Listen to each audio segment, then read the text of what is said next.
in this example, we're going to do something similar to what we did with the ammonium example. And just as a quick reminder, if you see HOAC, that's the acetic acid symbol, the quick and dirty. Acetic acid is CH3CO2H, and OAC is a common abbreviation, especially in organic chemistry, for acetate ion. So H first would be the acid, OAC minus would be acetate. But anyway, HOAC, the acid, all right, reacts with water, a liquid, to make acetate ion and hydronium ion. And anytime you have hydronium as a product, it's an acid.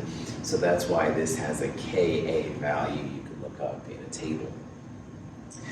In this example, you're starting with both acetic acid and acetate, its conjugate. So this is a buffer. All right, you've got a weak acid and its conjugate base, or you have a weak base acetate and its conjugate acid, acetic acid, either way. I'm going to talk about it as an acid with its weak base conjugate, but you can do it either way. So in doing it this way, the acetic acid 0.7, acetic acetate itself is 0.6, and you don't have any hydronium. Hydronium has to go up, so this is X. That means you'll have 0.6 plus X, and acetic acid 0.7 minus X. And this should hopefully look somewhat similar to what we did earlier with the ammonium examples.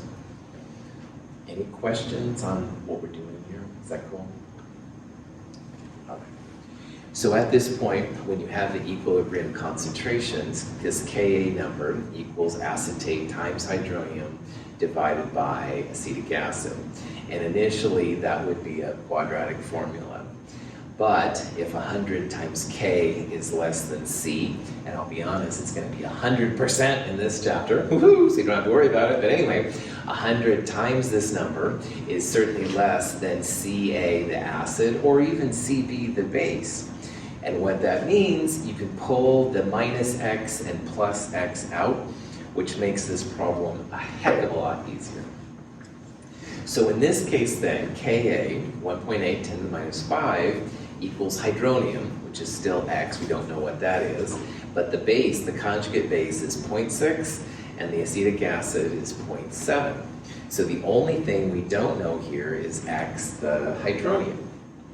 So if you go through and solve for that X, hydronium, it's 1.8 10 to the minus 5, times the concentration of the acid, 0.7, divided by the concentration of the base, 0.6.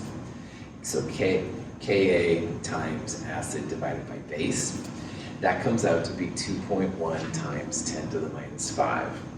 And your pH is minus log of that number, so that would be 4.68.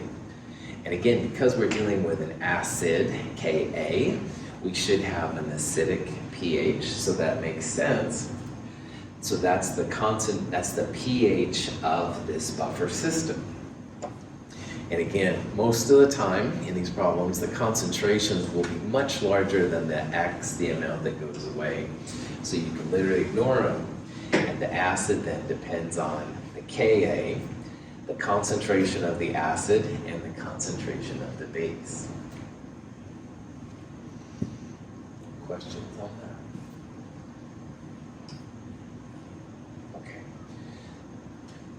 Buffers are used a lot in chemistry, all right? The more biological things you go, buffers are everywhere, all right? And so scientists have looked at this equation over and over and over. And if you look carefully, the hydronium, the X in the last slide, it kind of had two pieces that determined how much acid you're gonna have. One thing is certainly the Ka, so Ka was proportional, if you will, to the hydronium. But the other thing was the ratio, in this case, of the acid to the base, or the base to the acid, depending which way you want to think about it. So there's two parts that determined how much H3O plus, how much acid were coming out.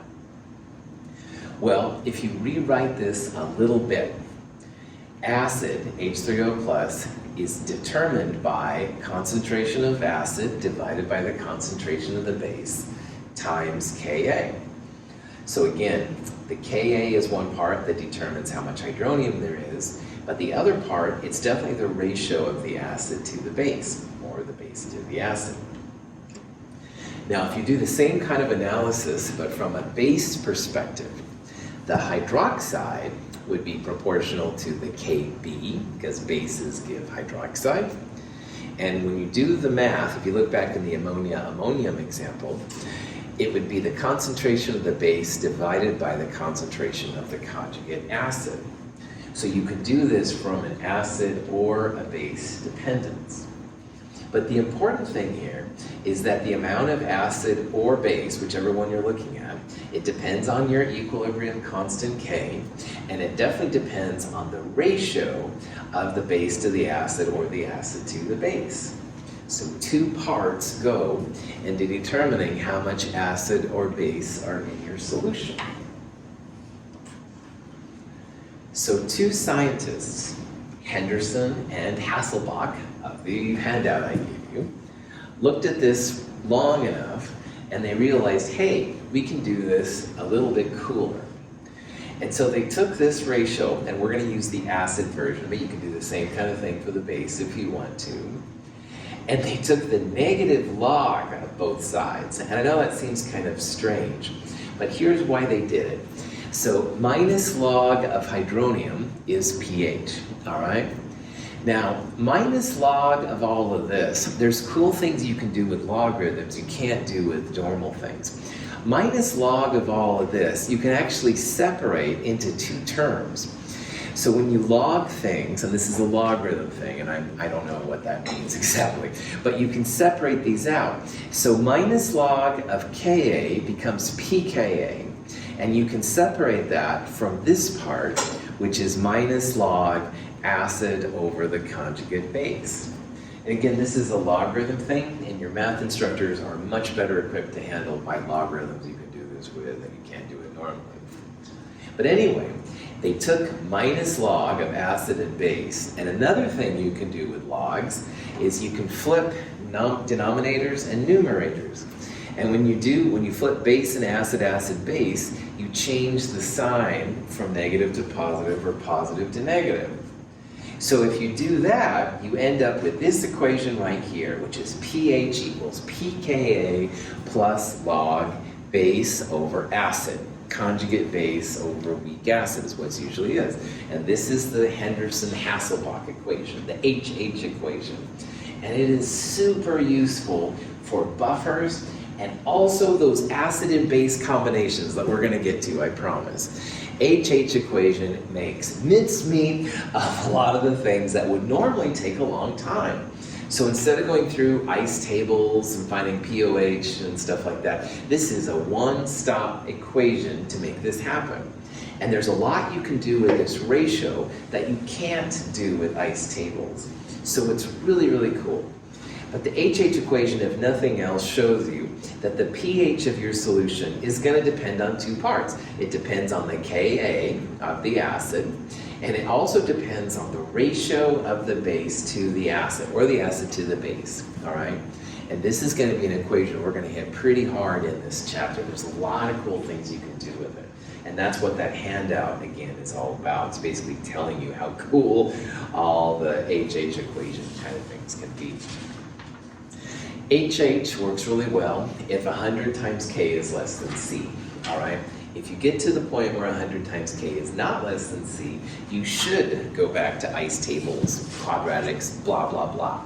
However, I promise you, in this entire section, 100 times K will be less than C, so you can always use the HH equation.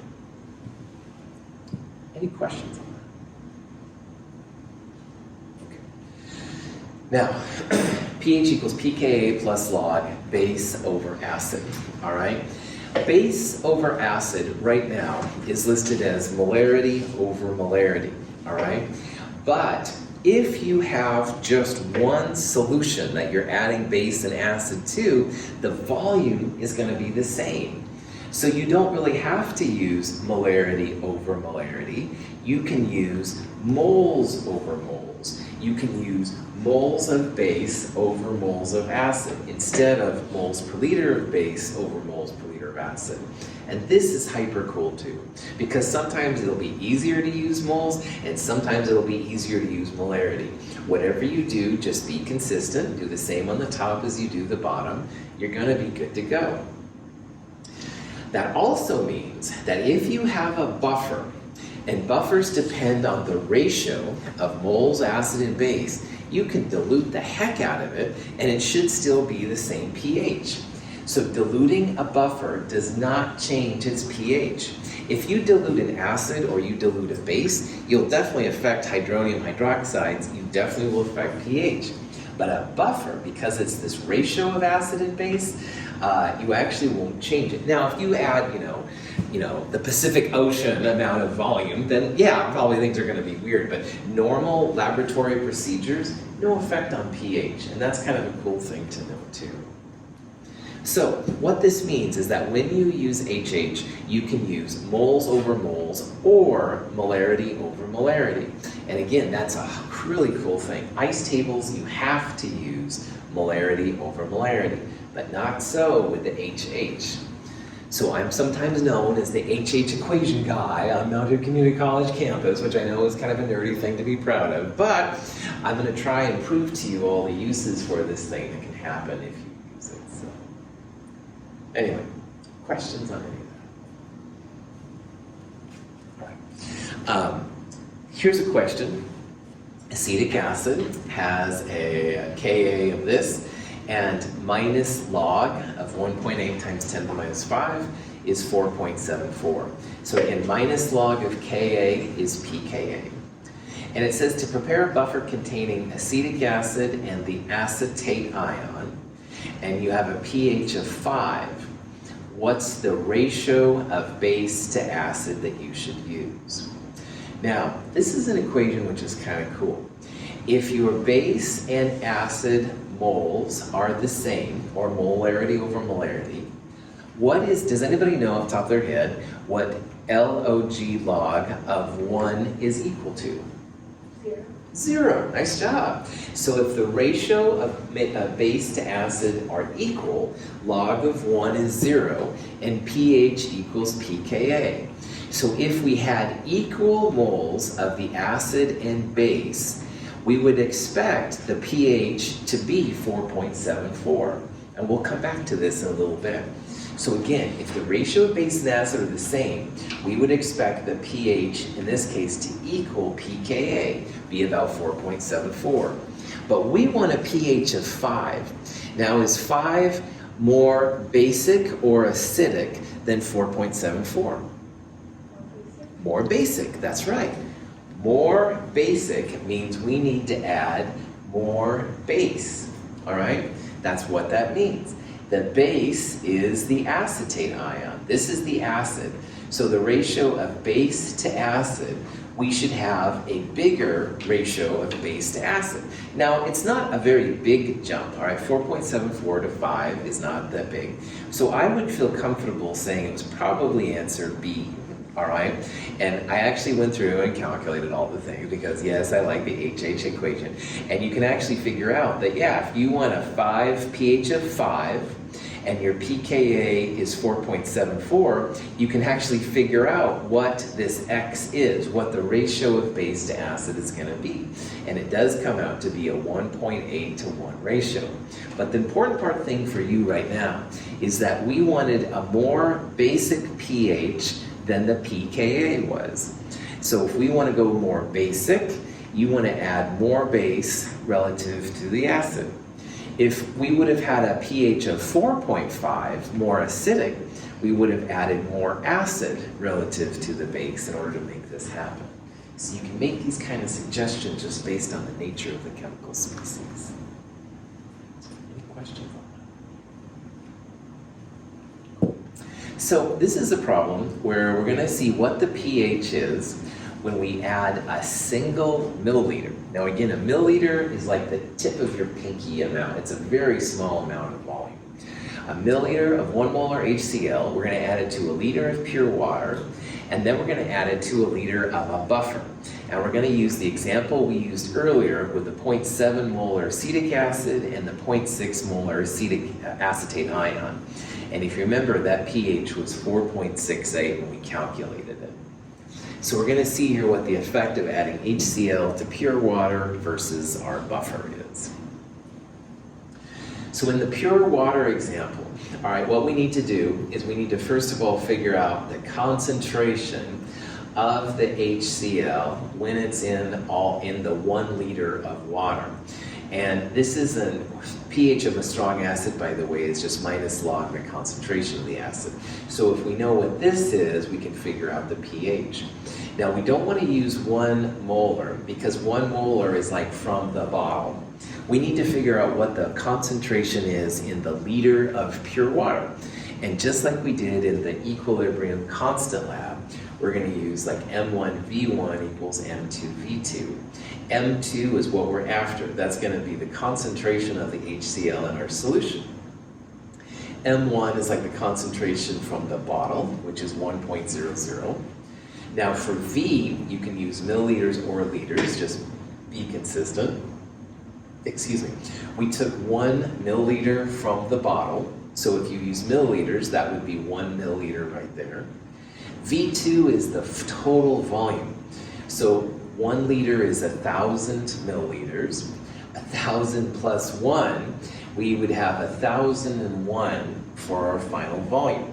And we just want to find what the concentration of the HCl is in this 1,001 milliliters. So here's the math, M1, V1. We want to solve for M2, the concentration of HCl in the solution, in its new volume, 1,001 milliliters. M2 comes out to be this number right here, and minus log of this number, pH 3.00. Now, all the math aside, the pH was 7. We added a single milliliter, and the pH dropped to 3. That's a pH unit of 4 units. And again, these are logarithmic changes, so that's a pretty significant change to pH right there. That's a lot of acid, but it's only from 1 milliliter, your pinky amount of HCl. So it just shows that strong acids will definitely mess with your unbuffered solutions pretty strong. Any questions how that happened? Okay. When we have the buffer, all right, we're going to add that same 1 milliliter to our buffer, all right? And the effect should be really different. Now, first what we need to do, strong acids are total product favored reactions. So what we're going to do first is figure out what the effect is from the acid, the HCl. And as we talked about earlier, the Ks for these reactions, very, very product favored. So we're going to assume that all the HCl reacts with acetate ion, the base, and there's no HCl left at the end of this. So the first reaction is just to see what the HCl is doing. So you can set up an ice table, but this isn't really an ice table per se, because the HCl is, we're going to consider total product favored. And what that means is there's no hydronium at the end. Now this was the concentration of the hydronium when we had 1,001 milliliters earlier. It's a really small number. But the acid reacts with the base, total product favored, so at the end, no strong acid is left. And your base has gone down a little bit to compensate for the strong acid. And as the base goes down, the conjugate acid increases by the same amount. So notice in this ice table, there's no HCl left, no hydronium. The base went down a little bit because we did add a strong acid. But as the conjugate base goes down, the weak acid goes up, all right? So strong acids make the weak acid go up and the weak base go down. Okay.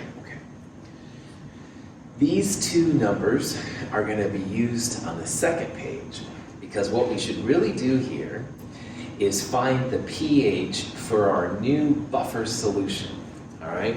So instead of having 0.7 and 0.6, now we have 0.599 and 0.701. So with this new buffer solution, we're going to do like we did earlier. We're going to set it up with another ice table. 0.701 is the new acid concentration, and 0.599 is the new base concentration. Now, hydronium's being created, so it's going to go up by x, this will go down by x, this will go up by x. So again, very similar to what we saw before. 100 times K will be less than C, so we can ignore the little minus X plus X in the meantime. And if you set this up, hydronium was 2.1 times 10 to the minus 5 before. We don't think that this is going to be a big part, so we're going to ignore the minus X. Hydronium equals Ka acid over base. The new acid is 0.701 and the base is 0.599.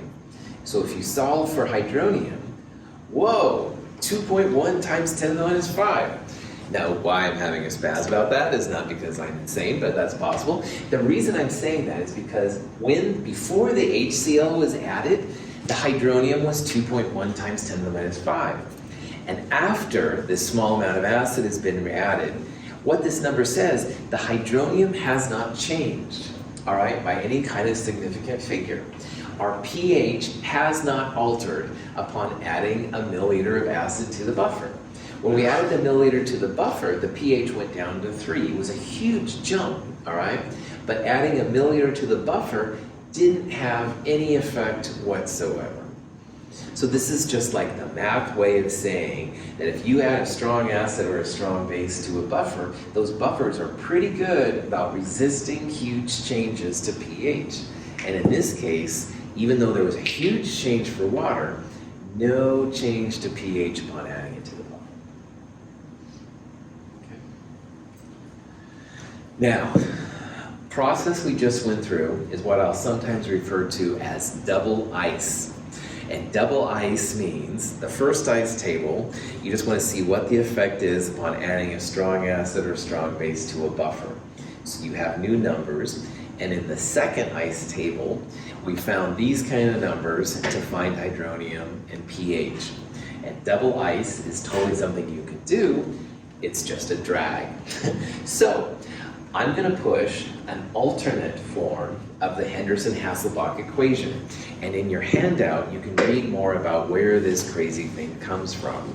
But one of the places where HH, in my opinion, just shines is that it allows you to quickly find pH changes to buffers upon adding strong acids or strong bases. Now, remembering that in HH you can use molarity over molarity or moles over moles. And in this version of the HH, you have to use moles. You can't use molarity. But anyway, if you go back then, moles of base will be lowered by the moles of strong acid that you add in. So the base amount will go down a little bit. On the other hand, the strong acid, while it removes some of the base, it ends up making more weak acid. So you can see how you're subtracting the strong acid from the base, which makes sense, but you're also adding the moles of strong acid to the weak acid. And it's not that the strong acid per se is doing it, it's just that as the conjugate base is used up, it ends up making more weak acid. So the number is the same here, even though it's applied in two places. So in this problem, all right, pKa was minus log of Ka, which we saw was 4.74. You can figure out the moles, and here's the moles of the base and moles of the acid. We're subtracting now the moles of HCl, which we calculated a while ago. The acid lowers the base, but in the process, it makes more of the acid on the bottom. So Henderson-Hasselbalch gives an equation value of 4.67. Now in the previous slide, we had an answer from double ice of 4.68.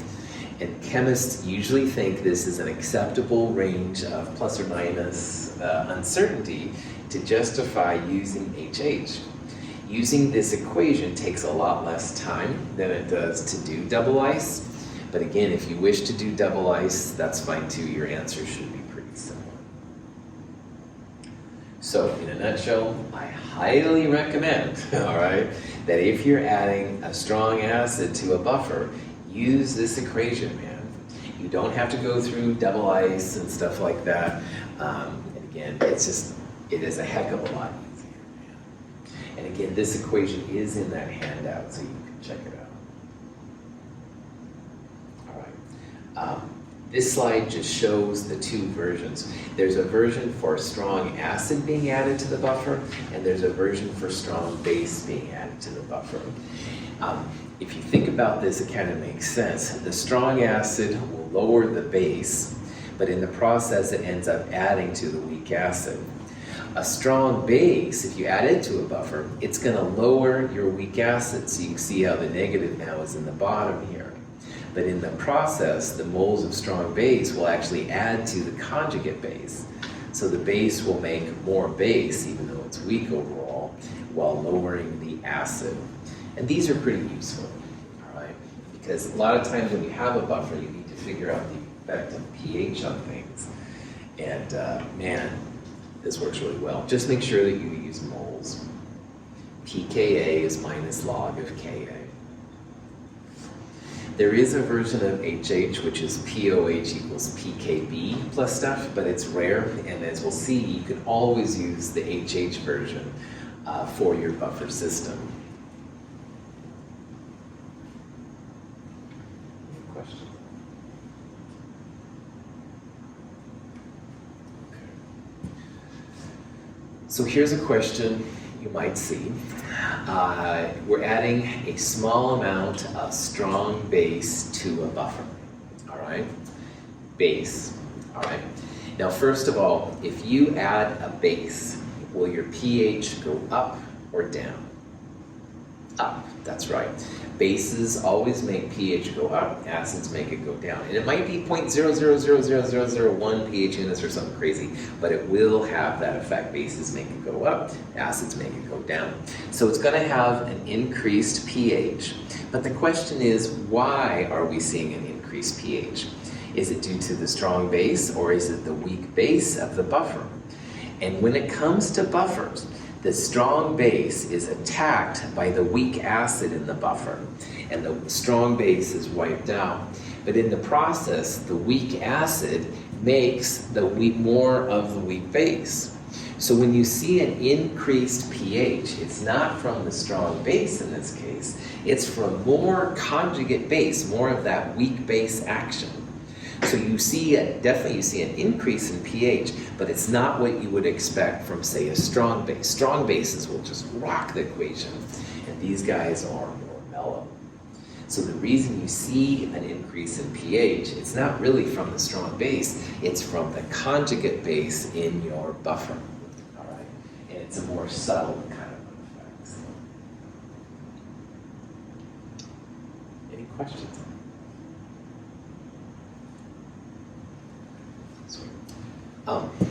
If you're going to make a buffer, you can use Henderson-Hasselbalch to make a good selection of it.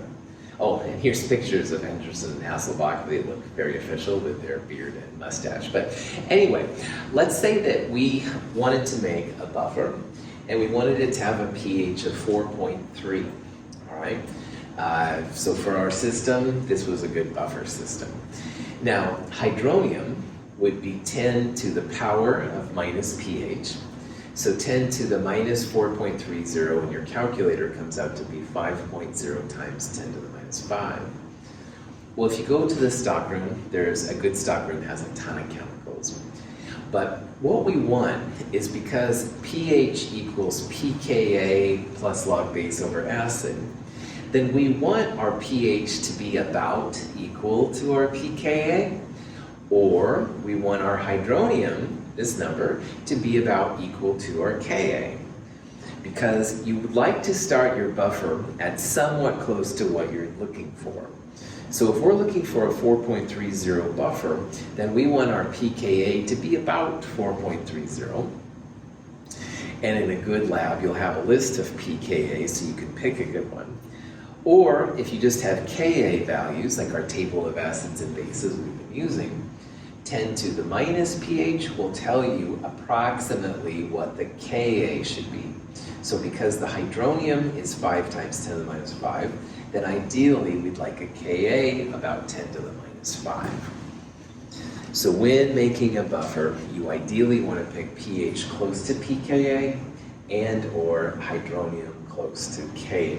And I'll show you an example of what that means here in a little bit. So let's say that Moy and I go to the lab and we find 3 possible buffers. All right, these are chemicals we have in stock.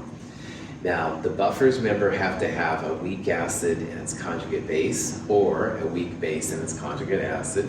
I'm going to think about it as acid with conjugate base, just so we can talk about Kas.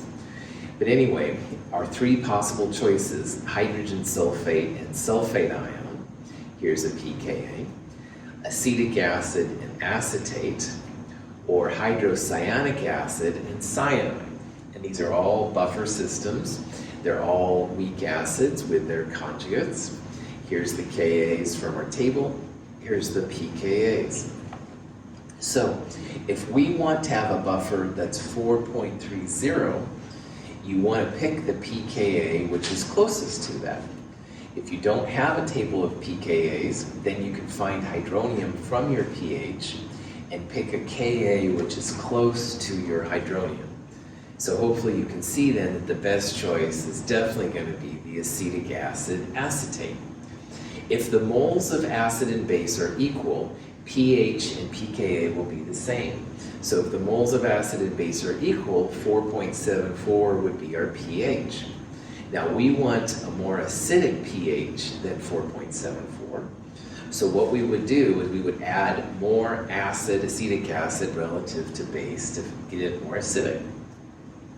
If we used hydrogen sulfate and sulfate, our pH would come out about 1.92, and that's much more acidic than what we want. So that wouldn't be the best choice. We'd have to just pump it full of base, and that would be rough.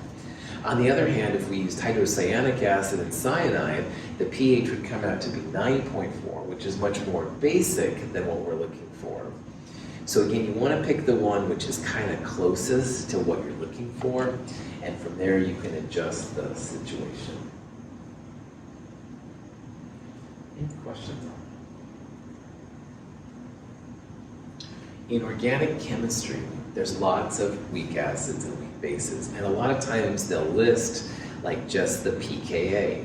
And the assumption is, to the hip chemist, that the pKa will be close to the pH that you would get if you had a buffer from that system. So just FYI, that's been a trend in organic chemistry that kind of surprised me, but it's kind of cool and it makes sense because pH and pKa should be about the same if the ratio of acids and bases are close to each other. Any questions? All right, here's an example of how we can do that. All right. Let's go, say we still want 4.30, and we've decided to use acetic acid and acetate, all right? Equal moles of acid and base would create a pH at pKa at 4.74. So because we want our pH to be 4.30, we want more acid relative to base. So the question is here, what's the ratio of acid and base that we would need to find this 4.30 pH? And it's not as hard as you might think. So for example, if you take the Ka, hydronium times conjugate base divided by acid.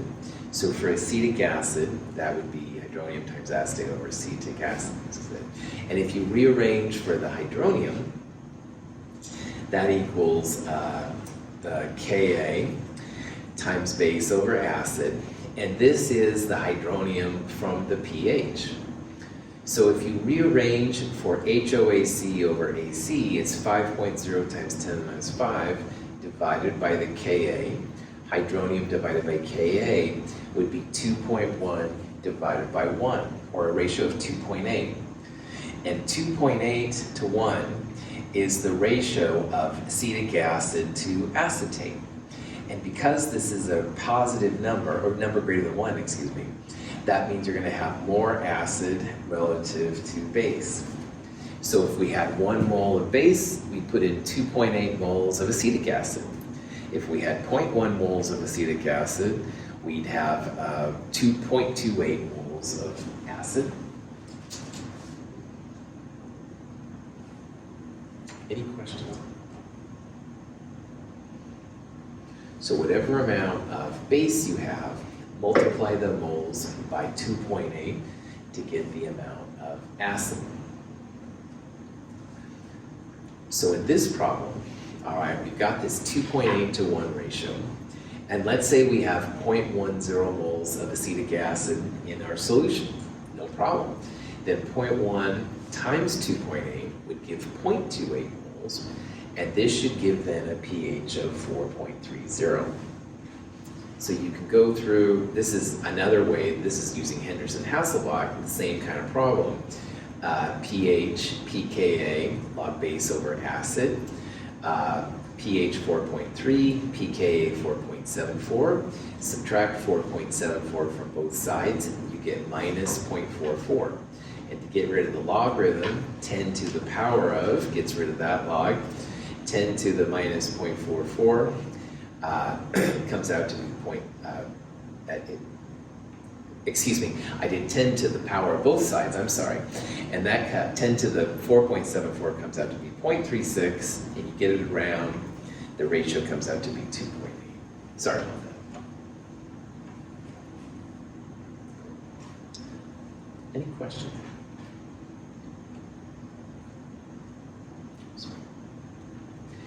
So here's an example, different system.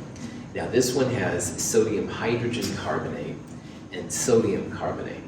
And just to go back, this is a conjugate system because there's an extra H plus here and there's no H plus there. So this is going to be the base, it has less H plus. This is going to be the acid, it has more H plus.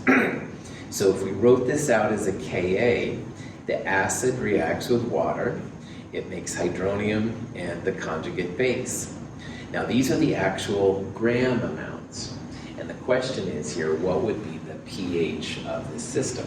To prepare our buffer solution, we first weigh our conjugate pair, 16.0 grams of sodium carbonate, the weak base, and 8.4 grams of sodium bicarbonate, the weak acid. We dissolve these solids in 100 milliliters of water. The final buffer solution has a volume of about 120 milliliters and a pH of 10.5. So you can see from this video that the pH should come out to be about 10.5, all right?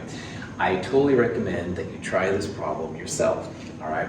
What I would do to solve this problem is I would use my beloved Henderson-Hasselbalch equation, all right? pH, the answer, equals pKa. Look up Ka in a table of acids and bases. You'd look up the Ka for HCO3 minus. So minus log of that number would give you pKa. So pH equals pKa plus log base over acid. I would use moles. So I would turn this number, grams of sodium carbonate, into moles using the molar mass. That will be the base on top. I would take this grams of sodium hydrogen carbonate, the acid, and turn it into moles of acid using the molar mass. That will be the moles of acid.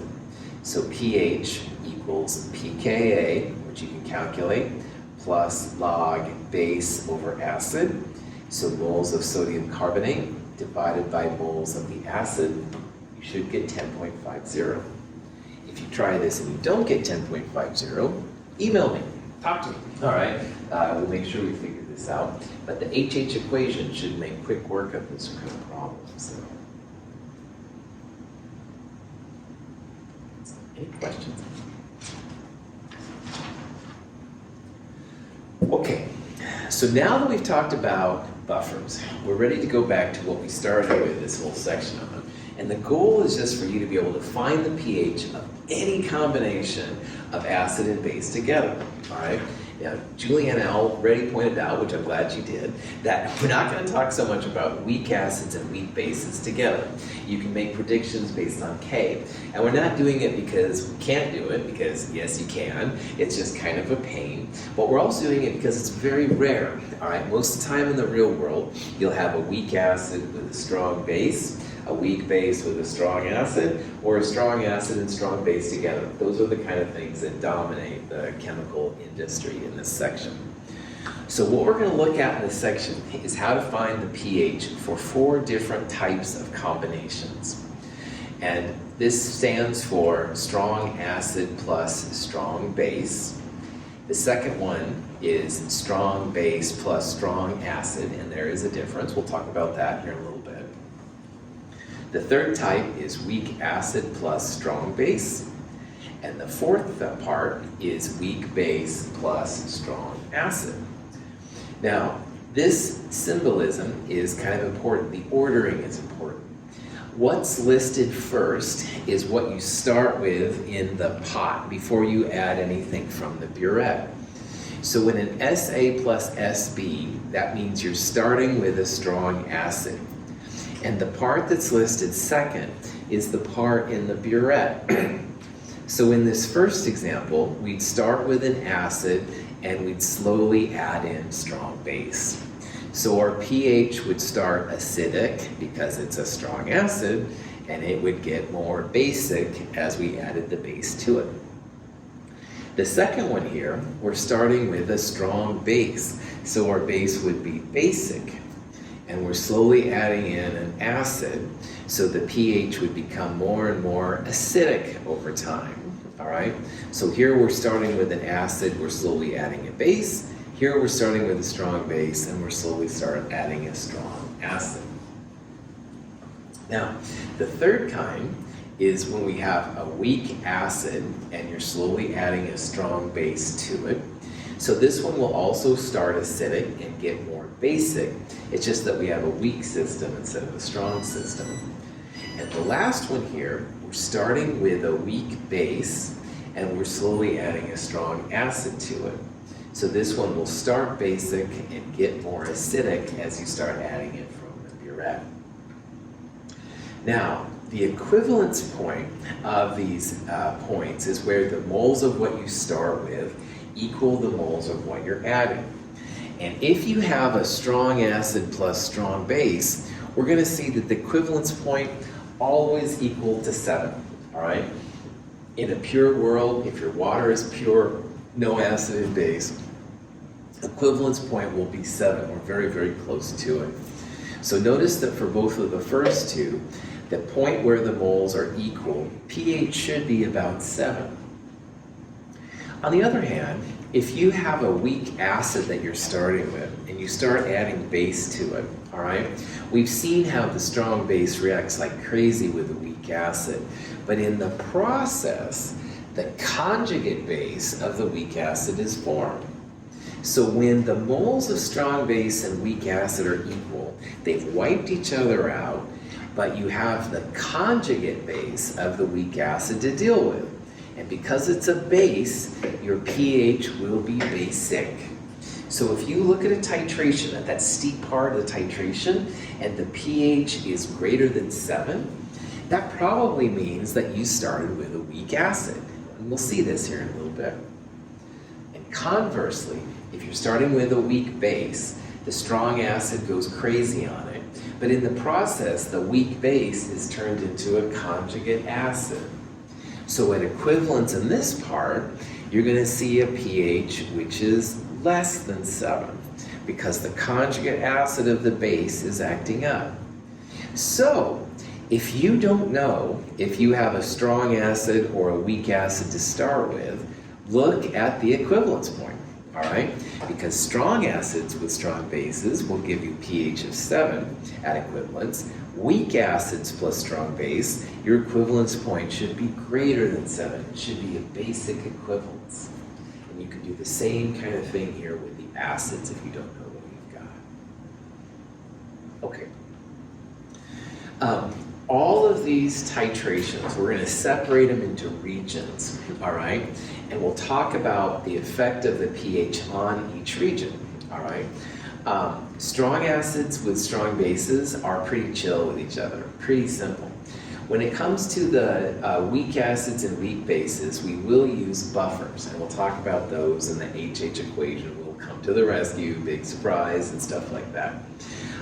We're also going to see that some of these regions use the same formula. And so at first it might seem kind of daunting, some of the equations you'll see, but there's patterns, all right?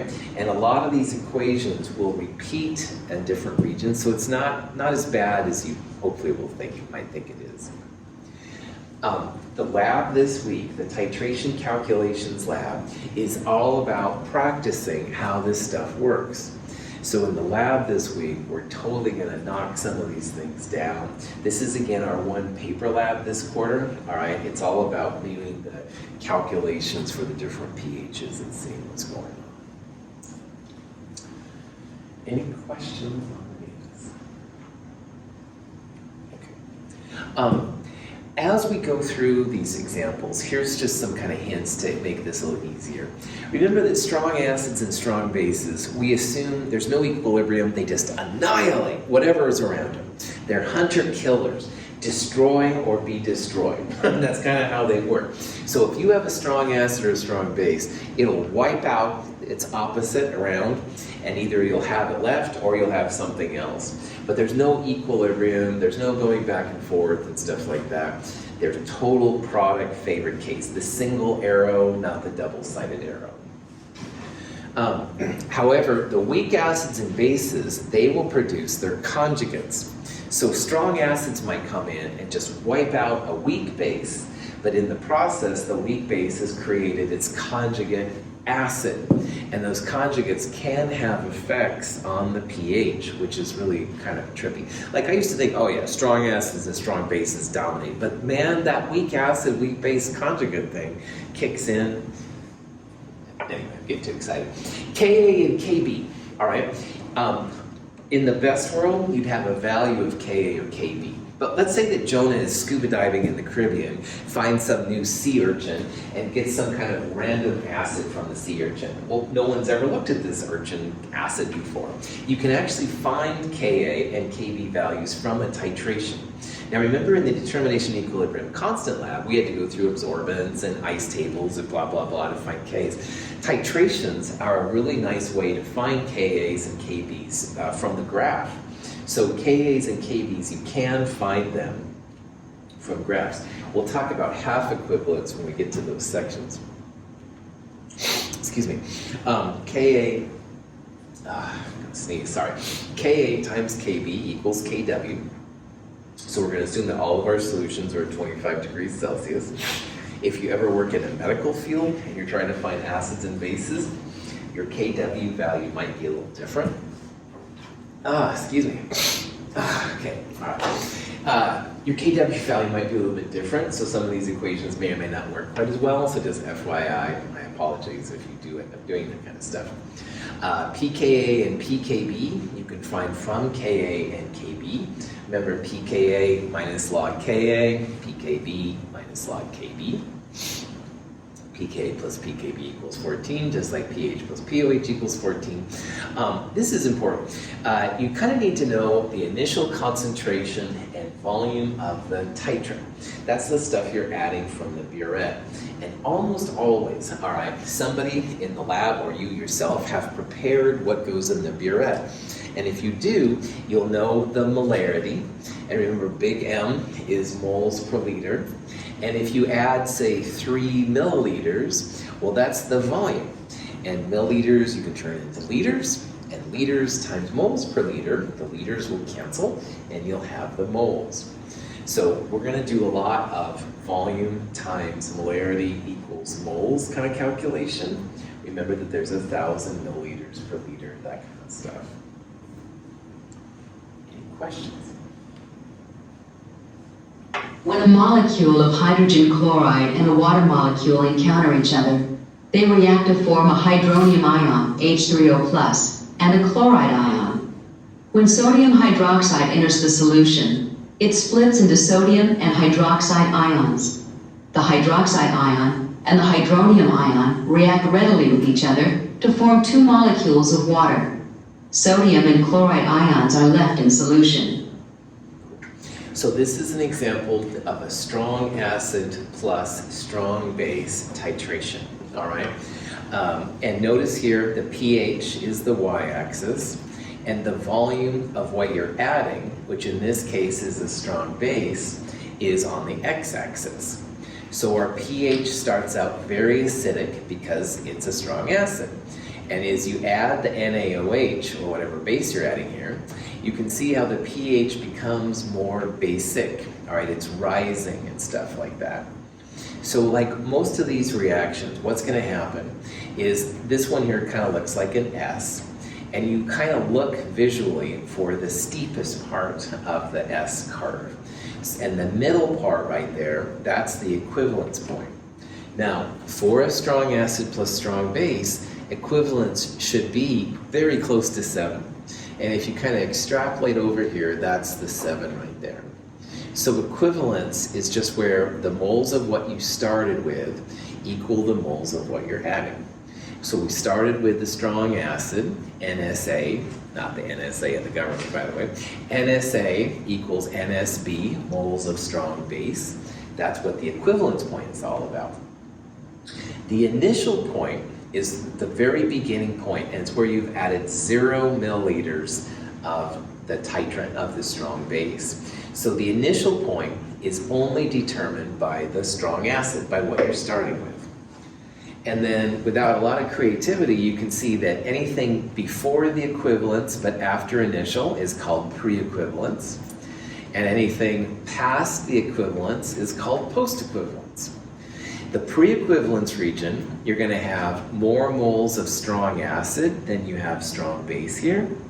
And post-equivalence, you're going to have more moles of strong base than you have moles of strong acid.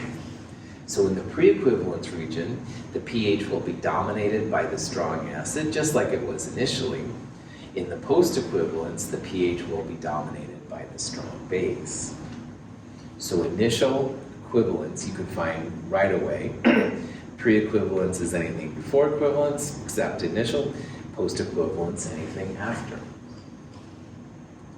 Any questions on that? So at equivalence, pH of strong acid plus strong base, all right, is it going to be less than 7? Is it going to be greater than 7? Will it be equal to 7? Or will it depend on the concentration? So this would be like HCl plus NaOH. What do you think? Less than 7, greater than 7, equal to 7?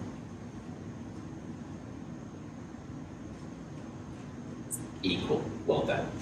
HCl and NaOH, all right, at equivalence. That means you have equal moles. So it would be like HCl plus NaOH. You'd have 1 mole of each of them. And they react very product favored, which means all on the product side. And the products would be NaCl plus water. And NaCl is neutral, no effect on pH. Water is 7, so that's why it's 7. It doesn't matter on the concentration. Equivalence means the moles are equal. All right, and that's the important part. It's not the concentration, it's the moles. And if you're at equivalence, all the moles of HCl have reacted with all the moles of NaOH, and they're done. It's going to be pH of 7. Okay. The equations for strong acid, strong base, I'm just going to put them up here, and I want you to kind of see what's happening. So first of all, at the initial point, the pH is going to be dependent just on the strong acid.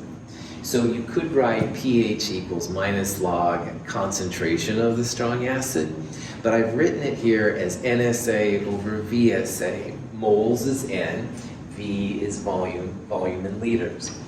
And I do that because down here, we're going to need those values separately. So either way you do it is fine.